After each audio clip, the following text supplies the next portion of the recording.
My name is Duncan Williams, the chair of the Center for Japanese Studies here at UC Berkeley, and thank you for taking time out on a Friday evening. I think you'll be delighted this evening with the lecture by our keynote speaker, Norman Mineta, who really needs no major introduction. We know of him either as mayor of San Jose, a congressman representing Silicon Valley, his service as Secretary of Commerce in the Clinton administration, or his service as Secretary of Transportation in the Bush administration. As a partner at Knowlton Hill. And so we know him in many different capacities. Here at Berkeley, we also know him as a Cal alum, class of 53. And we are honored with his presence this evening.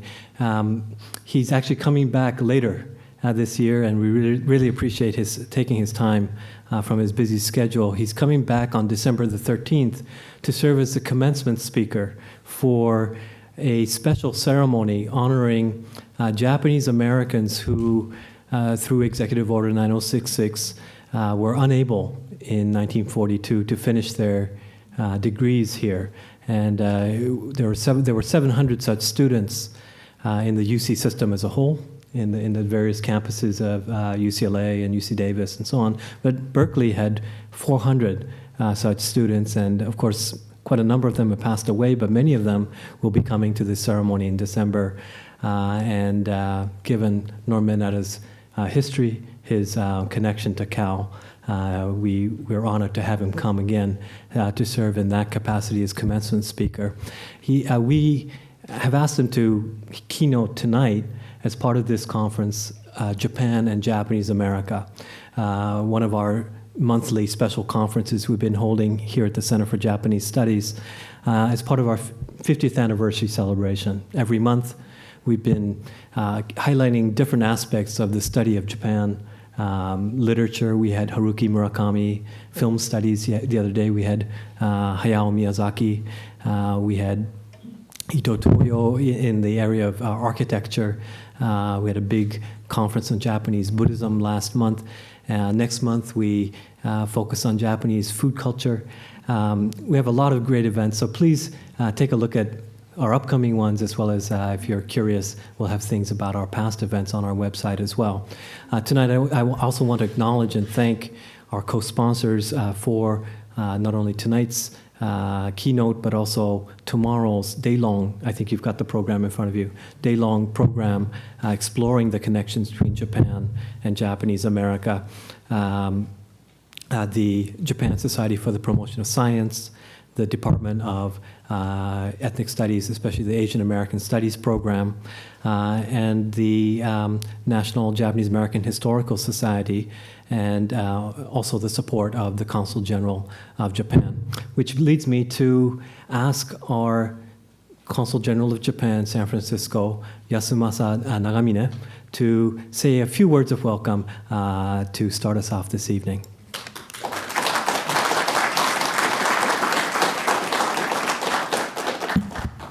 Thank you, Duncan, and good evening, ladies and gentlemen. First, I would like to express my sincere appreciation to the Center of Japanese Study at the UC Berkeley for organizing this event.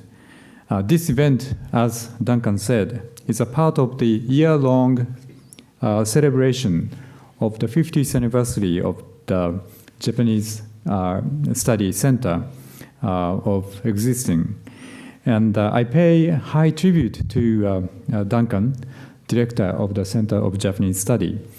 As he already mentioned, in the past year, there are so many dignitaries and special people come to Berkeley to speak and meet with us. And of course, this time, Secretary Norman Mineta is with us. So I very much like to say that Duncan has, and his team of the center has done a great job of celebrating, but also connecting with the Berkeley community and the wider sense of Japanese community in this area. This time, the theme is Japan and the Japanese America, which is quite a relevant subject for the Japanese Consul office too. One of the four main pillars of the consulate activities is to foster a greater working relationship with the Japanese American community for sustaining a strong, vibrant, robust bilateral relationship between Japan and United States. And I'm very happy to report to you that the consulate office has been working very closely with the Japanese American community in the Bay Area. And I'd like to take to show you one example.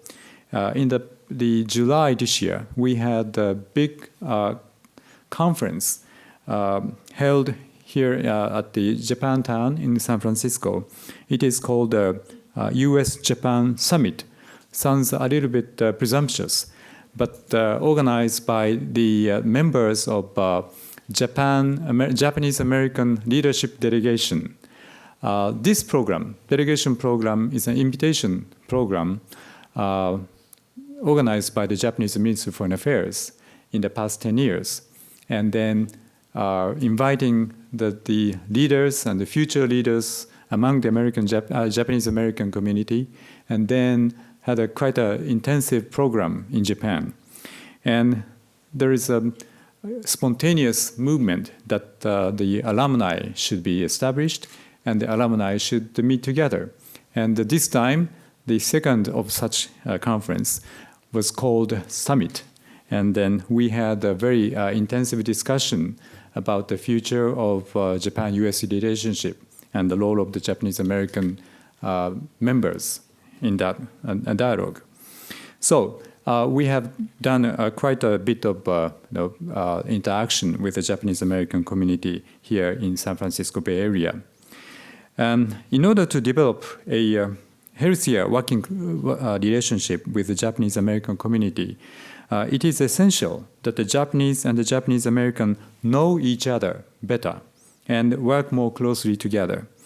Especially for the younger generation Japanese, I think it is important for them to know that the extraordinary experience of the Japanese Issei and the Nisei in the United States before the wartime, during the wartime, and after that. And these kind of experience should be known and remembered both in the United States and in Japan. I too have tried to grasp a more comprehensive understanding of the Japanese-American identity by participating in pilgrimages to the former internment camps as Manzanar and the Tuli Lake this year. I will never forget that experiences.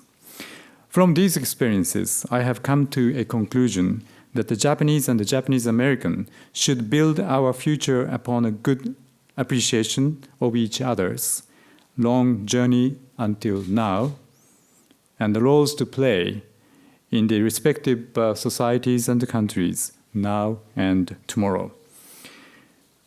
Well, tonight, one outstanding Japanese-American who has been instrumental in connecting Japan and the Japanese-American together has been Secretary Norman Mineta. We are so blessed to have Secretary Mineta with us tonight to share his thoughts and visions in this very important subject. In the past 2 years, I have been very fortunate enough to meet with Secretary in many places. I remember the first of such kind was the inauguration of the Star Library of UC Berkeley. But since then, I met with him in Los Angeles, San Jose, Fresno, San Francisco. Always, I'm so much inspired. Especially, I've been inspired by his vision about the relationship between Japan and the United States, and then the role of the Japanese-American community. He talked about the pre-war time and during the war and during the redress movement. So I have come to understand such legacy and history. And also, I've been very much impressed and inspired by his vision about how Japan and the United States can work together in such a very important area like environment, transportation, infrastructure, green technology, and so on. So tonight, we are going to have a wonderful, wonderful talk by Secretary Mineta, and we all be inspired by his vision and insight. Once again, I'd like to express my heartfelt congratulations to Professor Duncan Williams and the Center of Japanese Study of UC Berkeley for having this wonderful event. And I very much look forward to a wonderful talk by Secretary Mineta after this. Thank you very much.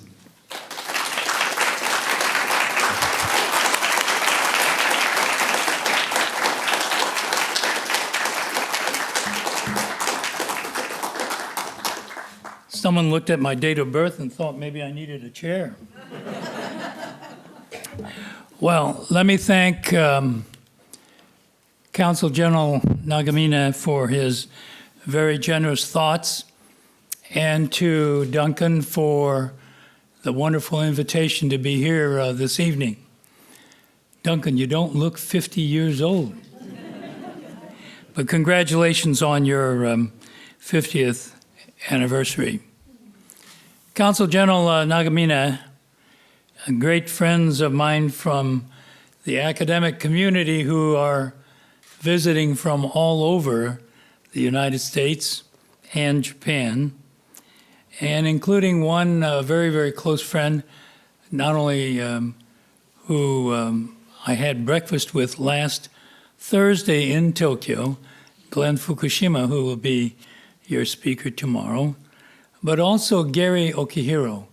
Gary was at San Jose State, and he's now at Columbia, so it's always great to see him. And then, of course, Lon came up to say hi to me because he was an intern in my office during my congressional days. So it's really great to see where your interns go, but it also is another confirmation of how old you're getting.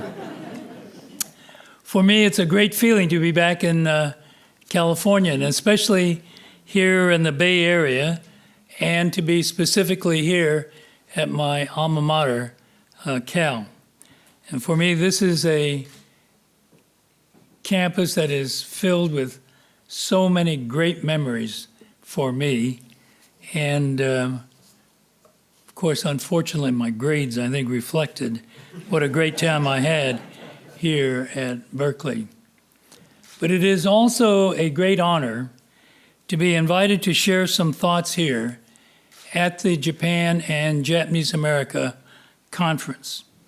And I want to congratulate Duncan Williams, the Center for Japanese Studies, and all of the sponsors and organizers for putting together this conference, the first one that focuses on Japanese American ties to Japan. Today, I'd like to offer a personal perspective on our relationship with Japan. I speak, first of all, as an American and as a former member of Congress and cabinet officer who knows from a political and official point of view how very important this relationship is to both countries.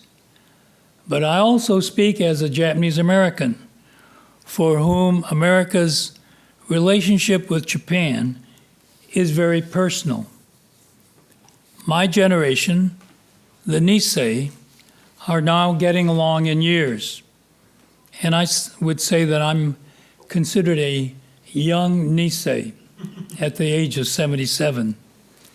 And I don't wish to slight anyone else, but I think it is fair to say that my generation, the Nisei, are the direct connection, the personal link between Japan and America.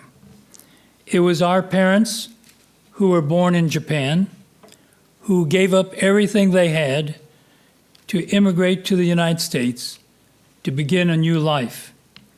And it was our parents who suffered the discrimination here in California and elsewhere in the United States, and who were not allowed to become American citizens, own land, or pursue their own choice of employment opportunities. My generation was born here. We grew up as Americans, but with a strong Japanese flavor. And in my case, we spoke Japanese at home, we ate Japanese food, and of course, hot dogs and hamburgers too. And we celebrated both Oshongatsu and the 4th of July. I went to public schools in San Jose, but my parents made sure that I also went to Nihon Gakko to learn Japanese. But we were not caught between two countries. I'm the youngest of 5 children, and when each of my older siblings were born, my dad would report their birth to the Consul General, and then it would make its way back to the Koseki Tohon in Shizuoka Prefecture. For whatever reason, I know he did it, and I never did quite question him as to why he did it. But in 1939, he had all of our names withdrawn from the Koseki Tohon because he didn't want us as dual citizens. He wanted us as just Americans. And so he did, for that reason, withdraw our names from the Koseki Tohon in order that we didn't get caught between two countries. My father told me that we were Americans, and as I always say, I am very proud to be an American, but I am also very proud of my Japanese heritage. And yet it was my generation, the children of Japanese immigrants born in America, whose loyalty to their country, the United States of America, was questioned by their own government. And I still remember how very distressed and upset my brother was. He was 19 in 1942. He was a second-year student at San Jose State majoring in chemistry and German. He wanted to be an MD, and he had a selective service card, said 1A, fit and able to serve. And then in April of 1942, he received his new draft classification, 4C, enemy alien. The first time I ever saw my brother cry. My own country, he says, calls me an enemy alien. I was born and raised here in San Jose. I'm just an ordinary American. Those who were older than I eventually were able to demonstrate their loyalty to the United States in a very personal and courageous manner. They joined the military from the camps and served with great distinction and valor in Europe as members of the legendary 442nd Regimental Combat Team and the 100th Battalion, the Go for Baroque Regiment, and also served throughout the Pacific as members of the Military Intelligence Service. Those who were younger, like myself, remained with our parents, who were euphemistically interned in internment camps.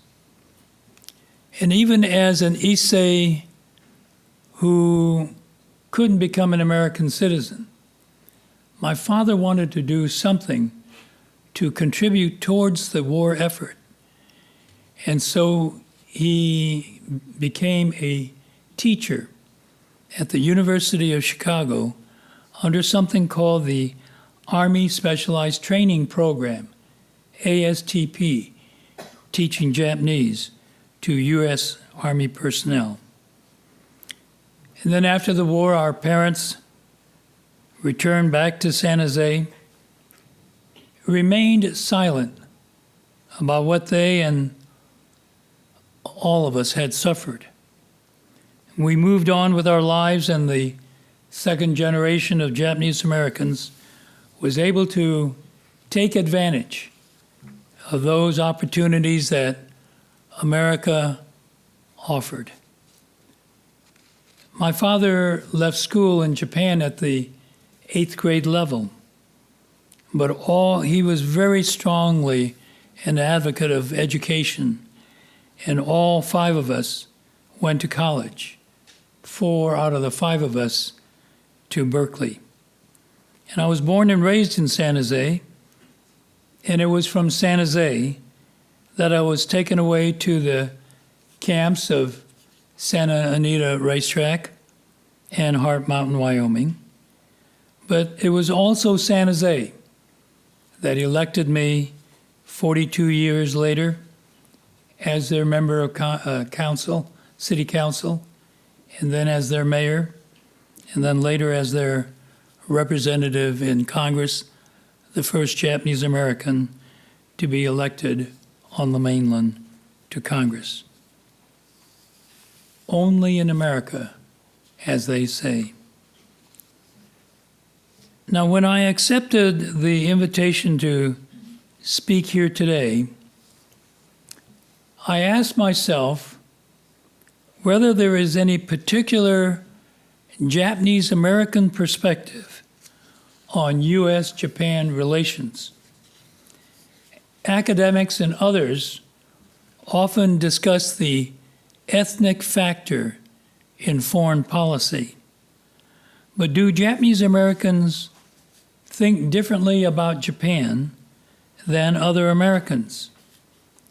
After all, public opinion polls show that an overwhelming majority of all Americans consider Japan to be one of our best friends and most reliable of allies. All Americans benefit from our relationship with Japan. And when I was a kid, there weren't that many non-Japanese who ate sushi. But today, it's about almost as American as hot dog. And I don't think that Japanese Americans here in California eat more sushi on a per capita basis than other Californians. But I do believe that Japanese Americans can make an important contribution to the future of the relationship with Japan. And I will have more to say about that later. But let me say now that I think we have a window of opportunity right now to do something, and we have to seize that opportunity to ensure a strong and vibrant relationship between the United States and Japan for years to come. We have new governments in both the United States and Japan, and there will be policy changes. We have a changing political and economic environment in Asia with the rise of China and India. And finally, we have changing demographics in the Japanese American community in the United States. Put quite simply, the number of Americans who will identify themselves as Japanese Americans in the future and who will feel a personal connection to Japan will decline. My generation, as I said earlier, can be considered the link generation between Japan and America. But we are aging. There are other important demographics at work. For example, when the 1990 census was taken, there were about 850,000 Japanese Americans in the United States. By the time of the 2000 census, that number fell to around 800,000. Experts say that the number of Japanese Americans in the United States has been declining slowly but steadily for decades. Perhaps we don't notice the trend as much here in California or in Hawaii, because 2/3 of all Japanese Americans live in these two states alone. But the trend lines are there. Now, another important factor is intermarriage. According to one study, only 2% of the Issei married non-Japanese, and only 4% of my generation married non-Japanese. But by the time the Sansei got married, somewhere between 40 and 60% married non-Japanese Americans. Now, some experts estimate that by 1990, 3/4 of young U.S.-born Japanese Americans had married non-Japanese. I know I look at my own family in terms of my son and nieces and see that those figures closely corroborate. So within another generation, it will be increasingly harder to identify Japanese Americans in strictly racial terms. The Japanese names will survive: Tanaka, Nakashima, Sato, Mineta, but the people with those names might not hold the same bond and feeling for Japan that we do. And most certainly, they will not look like me.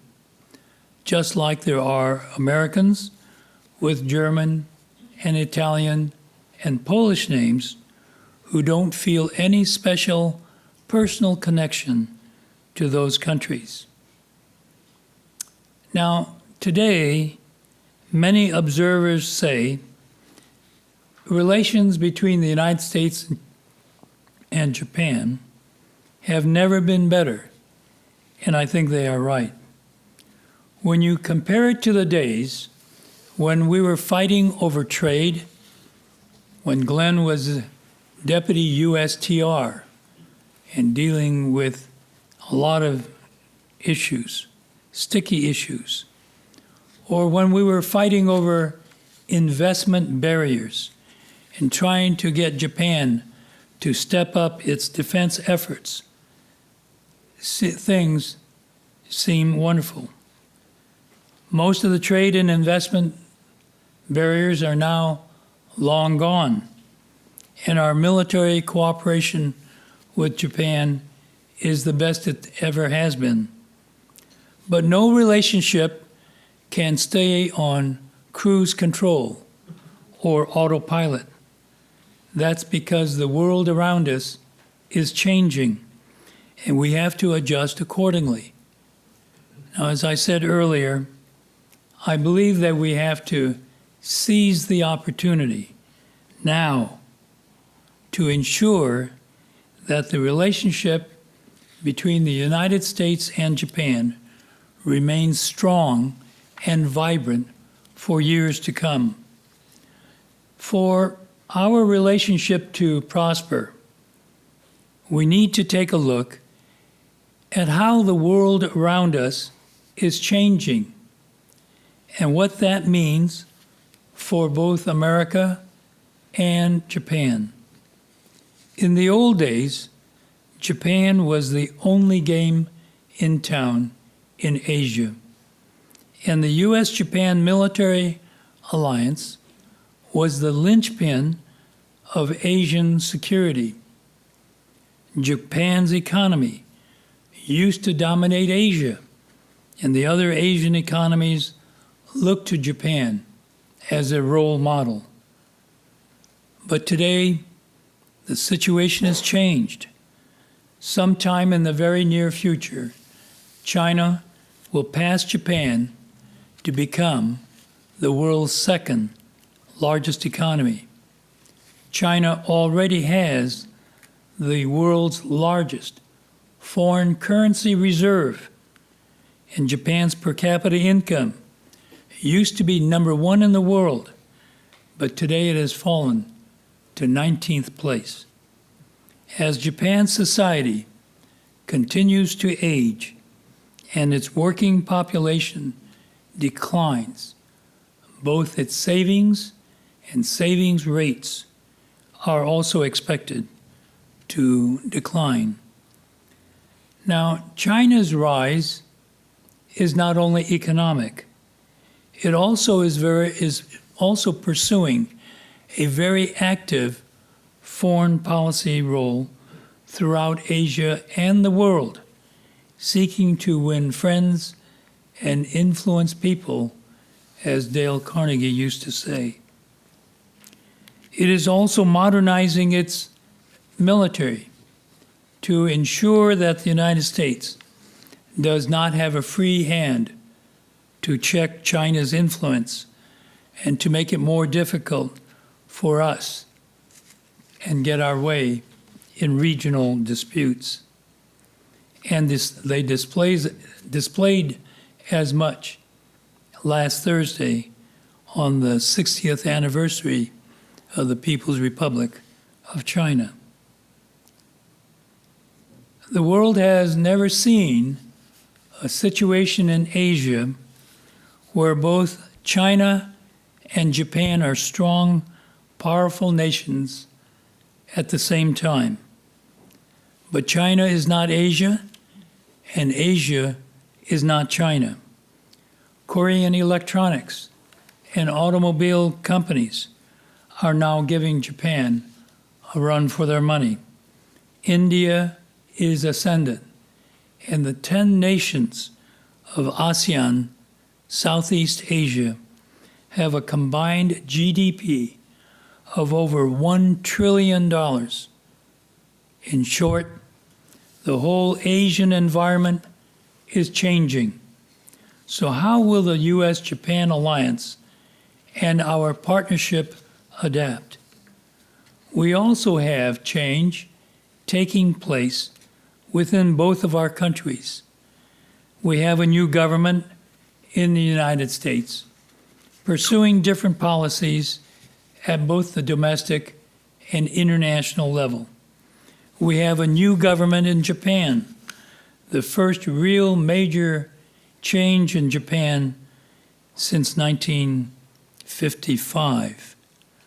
Now, the new government in Japan says that it wants to strengthen its ties to the rest of Asia and to seek a better balance in the relationship with the United States.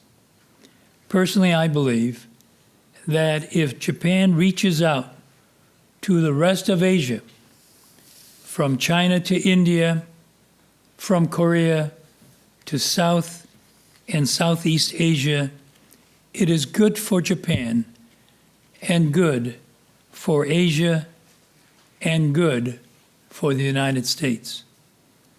As for Japan's dealings with the United States, administration officials already have said that we are willing to talk to our Japanese allies about a whole range of issues as equal partners.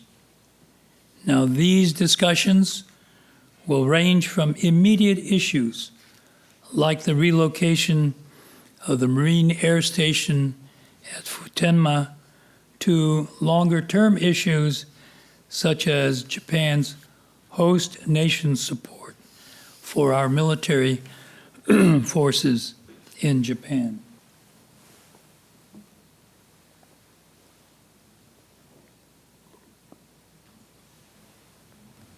Excuse me. But we should not be talking to Japan just about our defense relationship. True, next year is the 50th anniversary of our security treaty with Japan. But there is more to our relationship than our military connection. There has been very little discussion in recent years about the future of our economic relationship and what we can do to expand our business ties and our technological cooperation. We should be thinking about what we can do to strengthen our cooperation on foreign policy and global economic development, and on the environment and energy and world health. We should be talking about how we can reverse the decline in our cultural and intellectual exchanges and the decreasing number of Japanese and American students who study in each other's country. Now, to build a relationship for the future, we need to be talking about all of these things, about all aspects of our relationship. And these discussions should include a broad cross-section of society of both countries. When you live inside the Beltway, as I do, it is easy to think that the relationship between our two countries is what their governments do with each other. But the government-to-government relationship is just one part of the U.S.-Japan relationship. Because we are both democracies, because we are the number one and the number two economies in the world, and because we are both cultural and technological powerhouses, we cannot leave out the people. Government is just the tip of the iceberg, and it is the American and it is the Japanese people who are the real base of this relationship. And it is that base that we need to rebuild in the months and years ahead. Therefore, when we look to the future, it should not just be government officials or a handful of wise men who chart the path. With all of these changes taking place, we have a window of opportunity and perhaps a necessity right now to begin a broad discussion about the future of U.S.-Japan relations to involve business leaders, academics, think tanks, and leaders of each other's civil society. And it is my hope that younger Americans and younger Japanese will be involved in these discussions. There is a new generation of American scholars who have specialized in Japan, and many young Americans who have lived and worked in Japan as JETs, as students, or in business. If we are thinking about the future, then we need to include these future young leaders. And these young Americans who have participated in the Japanese-American leadership delegation that Consul General Nagamine talked about visit Japan, and they have done, but they should be part of this effort in the future. I hope that our friends in Japan, throughout business, government, academia, and society, will engage in this common effort as well. And I hope that on the Japanese side, it will involve the younger generations as well to talk broadly about Japan's place in Asia and the world and its engagement and relationship with the United States. We often hear our friends from Japan lament that America is Euro-centered in its foreign policy and is bypassing Japan or ignoring it. Personally, I don't think so. Not when you see the tremendous interest that Americans have in Japanese culture today. As just one example, this past April, over 160,000 people came to the Japanese Street Festival that the Japan-American Society of Washington, D.C. sponsors. And that was just in one day. And only 5% of them were Japanese or Japanese American. But if Japan is concerned about Japan passing, then it can do something about it. It can stop, or they can stop, their hand-wringing and instead take action to raise American interest in Japan. Before I was in politics, I worked with my father in business. And I know that when customers stop coming to you, you don't blame the customers. You need to think about what you're doing and how you can attract your customers back and attract new customers as well. So the question for Japan is, what can Japan do to raise American interest, whether it's doing business together or to get more Americans to study in Japan or to strengthen people-to-people and cultural exchanges. At this time of change in Asia, building a new relationship for the future requires efforts on both sides of the Pacific. Many Japanese commentators have expressed their concern that Japan is losing its place on the world stage because the Japanese people have become too inward-looking.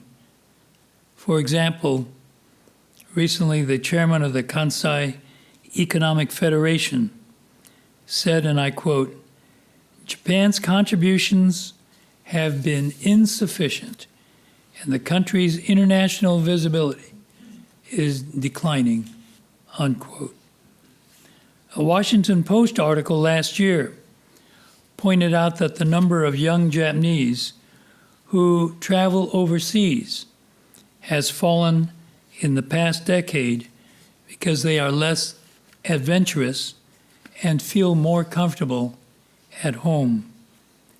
A binational report issued by the U.S.-Japan Conference on Cultural and Educational Interchange said, and I quote, "Japanese intellectuals and thought leaders have been less visible in the great debate of the age than they were in more dynamic economic times. Japanese students are less ambitious than they once were about studying abroad, even as the numbers of Chinese, Indian, and Korean students in American universities are rocketing upward. Japan remains one of the most respected countries in the world, according to annual polling done by the British Broadcasting Corporation and others. Yet the Japanese ability to shape the international agenda seems to be flagging, giving rise to the concern about its declining profile in the world," unquote. Now, these are all trends that I believe need to be reversed and can be reversed. The world welcomes and the world needs a greater Japanese contribution. As for myself, I think that I speak for everyone in my generation, whether Japanese American or not, who values our relationship with Japan and who want to see it prosper in the future. My message is we are prepared to help and to offer our wisdom and guidance, such as it is, in any way that we can. To everyone in both countries who cares about the U.S.-Japan relationship, I say, let us seize this opportunity. Today we have a chance to build a new relationship for the future and for a new generation of American and Japanese. And there is a group that is in its embryonic stages, now being formed. It had been active, dormant for a little while, but now through the leadership of people like Glenn Fukushima and others on both sides of the Pacific, and especially here in the United States, we have a group of Nisei or Sansei and Yonsei forming a new U.S.-Japan Council. And Irene Hirano, who had been the president and CEO of the Japanese American National Museum, is now the president and CEO of this new Japan Council. And so we now have an opportunity. Indeed, I would call it a near obligation to promote and create this new partnership that reaches in order to solidify the Japanese Americans in the United States with their brothers and sisters in Japan to deal with the issues that affect everyone on this planet: economic growth and development, energy, environment, healthcare, education, terrorism, and the list is endless, and so are the possibilities. But I think they're off to a great start, and I think we should all encourage them. In conclusion, let me take Mike Mansfield's famous statement and update it. Quote, "This can, once again, become the most important bilateral relationship in the world, bar none." End of quote. Thank you very much.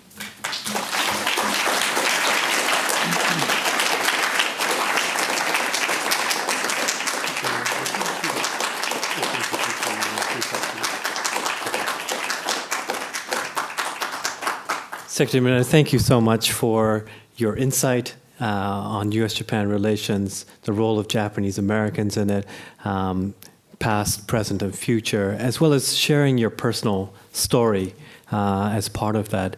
Secretary Mineta needs to drive back to San Jose this evening, so I don't want to delay him too much, but he is open to taking a few questions.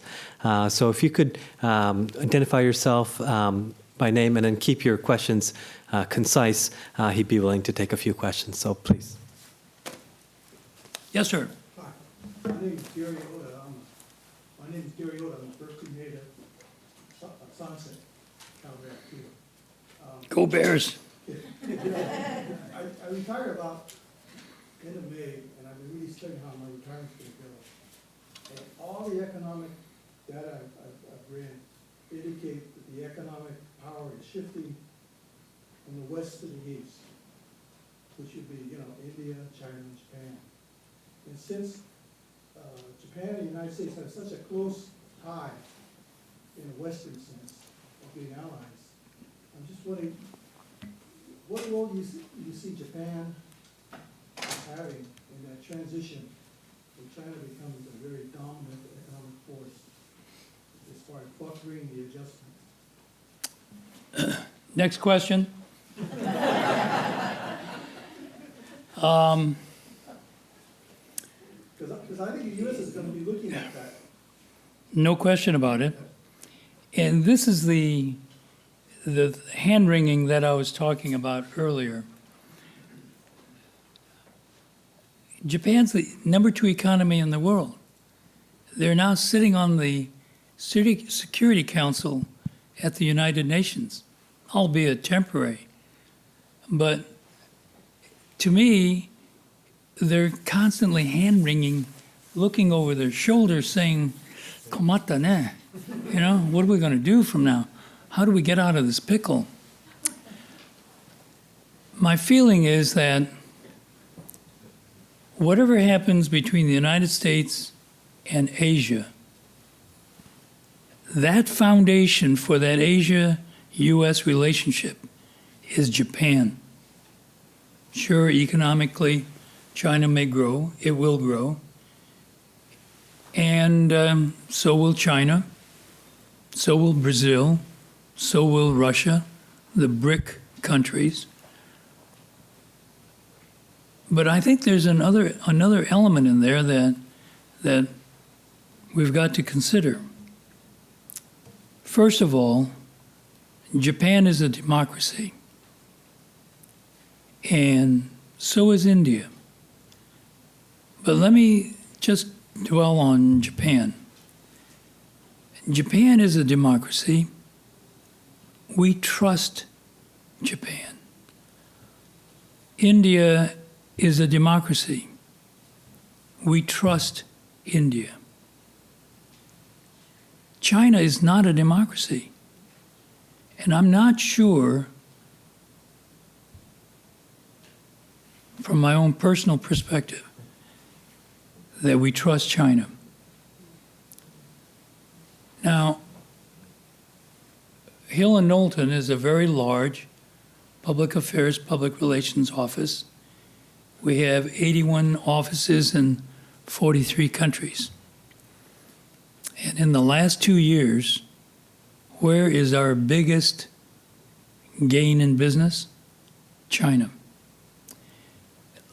About 5 months ago, we were having a meeting of all the top executives of Hill and Knowlton.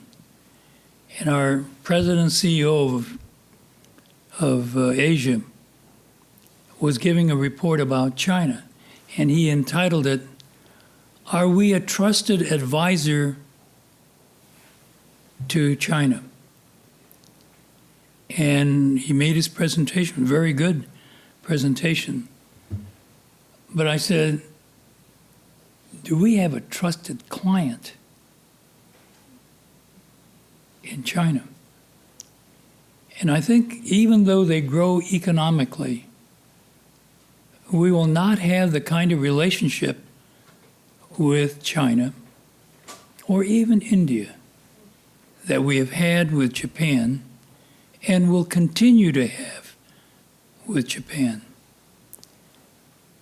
Our whole structure, I think, of our relationship in Asia is based on a strong relationship with Japan, regardless of the ups and downs of the economic trends. And so that's why I think it is important that we continue as equal partners into the future. Now, tomorrow you'll get another insight from Glenn. So, you know, one of the other funny things, and we had a discussion about this several years ago. I said, you know, the Japanese are so innovative. You know, they can make this and then make it better. Or if it's this big, they'll make it this small. And they're so good about that. But I said, why is it they don't have any vision about the future? And then Glenn said, there's no word for vision in Japanese. And then I've asked other people about it. What's the word for vision in Japanese?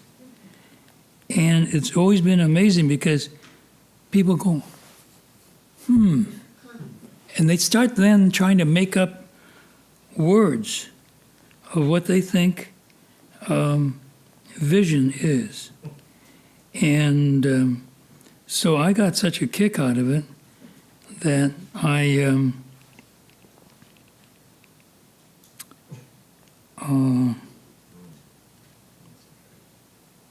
trying to find out where now listen, where did I put the word? That wasn't very bright when I well,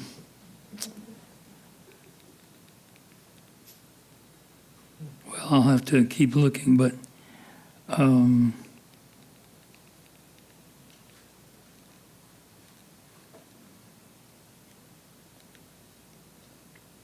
here it is. One of them, Glenn, that a woman who is a professor at Purdue, Japanese woman from Japan, and we met at a party. And 2 days later, she emailed me and said, vision. So she says, I've been thinking about it. Senken no me.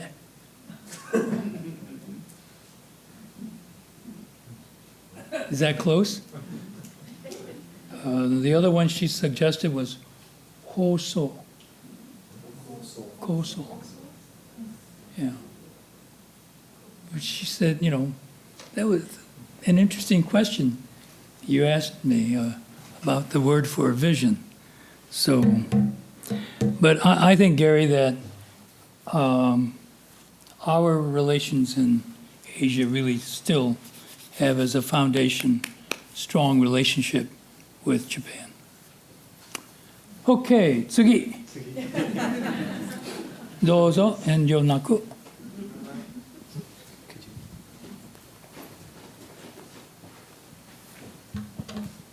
先生は日本人の若者がどうして内向きだというinwardということはあると思うんですけれども、なぜ日本の若者が今内向きになってしまった理由何か。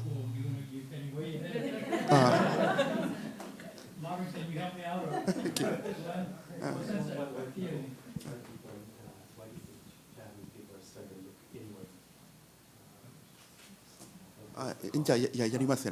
I agree with your opinion, but I'm just wondering why the young journalists in Japan have become so inward.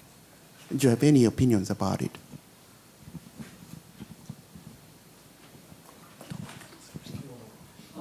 I suppose part of it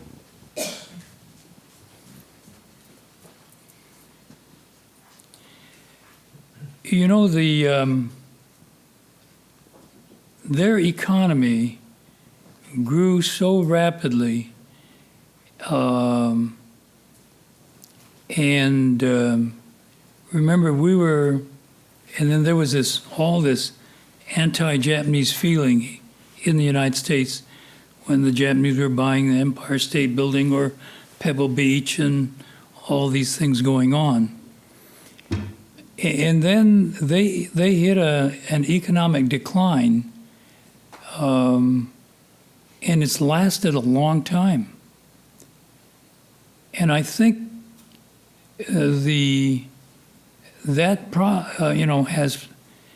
has probably turned their looking more to, we better keep our own house in order. And yet, financially it hasn't. And it's like, why is it that young ladies are waiting later to get married? Or why is it that people, young men and women, tend to live at home longer than they used to. And I think those are all symptoms of the same thing, and that is this inward look that they're experiencing.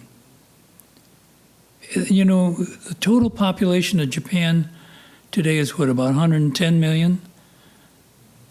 But yet it's, you know, by what, 2050, they're saying maybe 90 million? So, and it's an aging population, and there are less workers per retiree. So I think there is a lot of inward perspective right now about where we're going, about where Japan is going. Yes, I'm Greg Robinson at University of Quebec, Montreal. You spoke about the window of opportunity, and I wondered if that's linked to the demographics of the Japanese American community and the people who identify with Japan. And that leads me to wonder whether making immigration easier and making entry into the United States easier for people from Japan and elsewhere will help improve the attention paid to Japan and connections between the two countries. Well,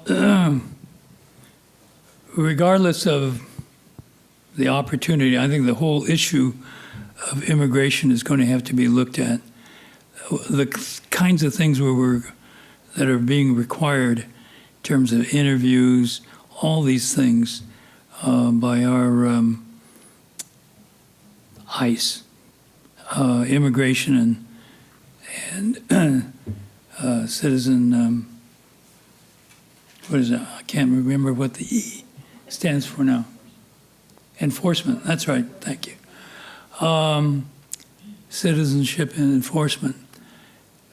I really think that's what's also contributing to a lot of the folks not coming to the United States. They're going to Canada, England, Australia, France, and not to the United States. And I remember some of those discussions where Secretary Powell was very strongly speaking in favor of reforming our immigration laws, because he said we're impacting on the future leaders of these countries, and they're not coming to the United States. They're going to other countries, and yet 15, 20 years from now, these will be the leaders of those countries. So I think you're right about immigration has to be something we look at as part of this total bigger picture. Okay, please. No. So maybe we'll need to make this the last question. All righty. My name is Brian Wada. My question is more specific to Americans and Japanese Americans. You talked about or you hinted at the possibilities and opportunities. So I've done some of the things that you've suggested. I've studied in Japan. I've lived and worked in Japan. And up until three years ago, I was working specifically with customers in Japan. But I found that to be career limiting. Career limiting. What suggestions or recommendations would you make for people who are interested in particularly in commerce, but between the United States and Japan?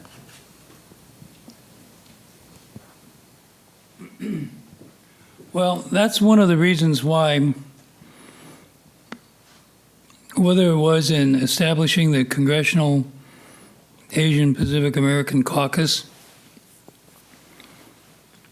which I set up within Congress in 1994, and then as an outside research support group to the Congressional Asian Pacific American Caucus, we set up something called CAPACI, Congressional Asian Pacific American Institute. And we changed the name eventually to APACS, APAICAS.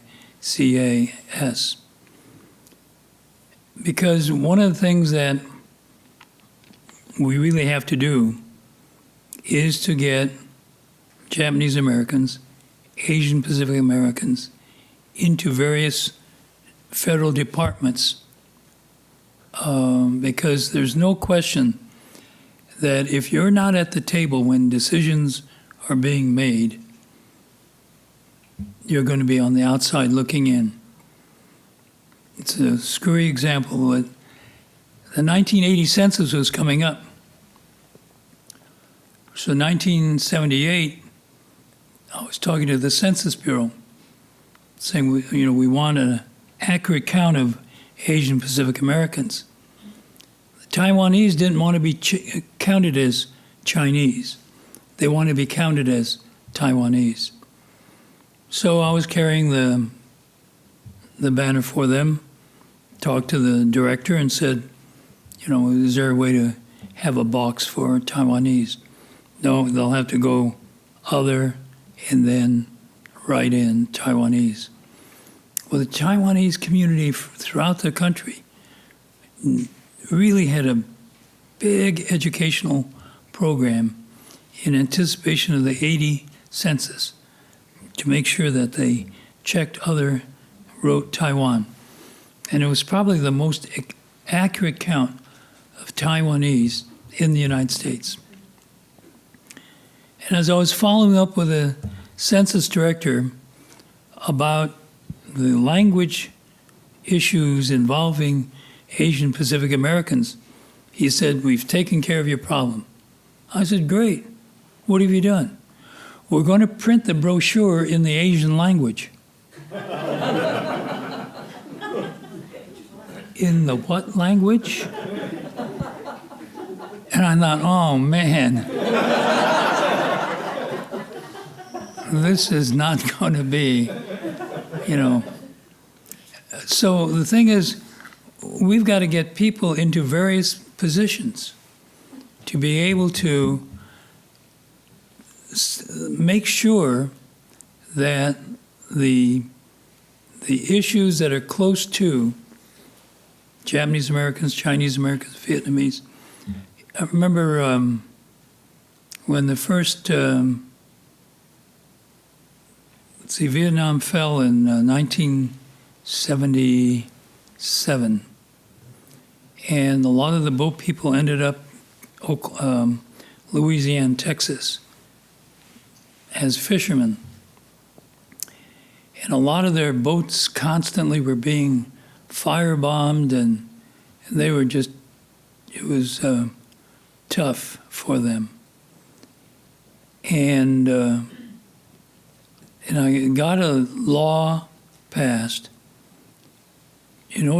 because in order to be a ship captain, even if it's a fishing boat, you have to be a U.S. citizen. But it takes 5 years minimum to become a citizen.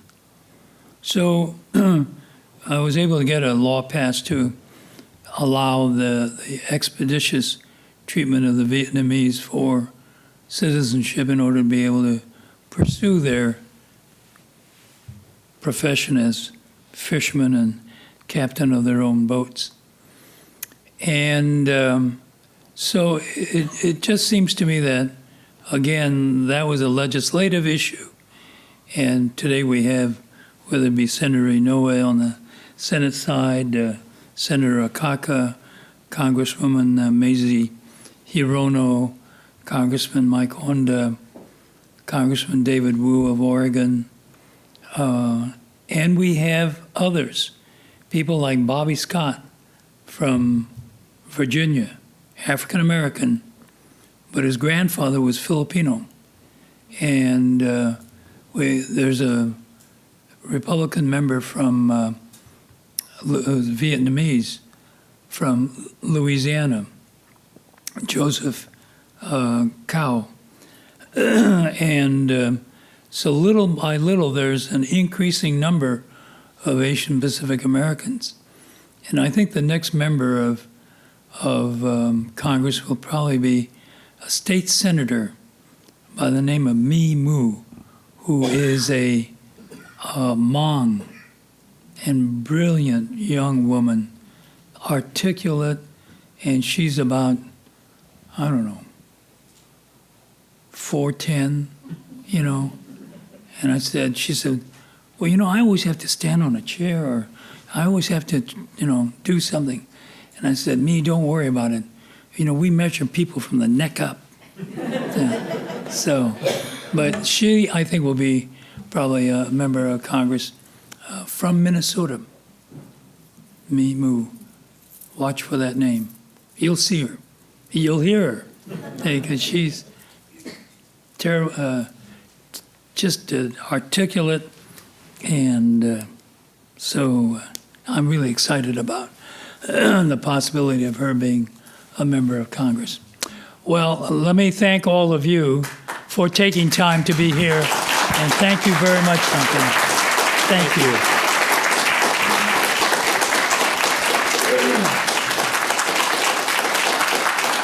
Secretary Menace, thank you so much. Thank you so much, and in a way that ending, points to the fact that you really broke so many barriers. I think as mayor of San Jose, the first Asian American mayor of a major city in the United States, first Asian American cabinet secretary, you opened the doors for so many, and we really are honored to have you here this evening, honored to have a Cal alum address us in this way. So once again, would you thank Secretary Norman Mineta?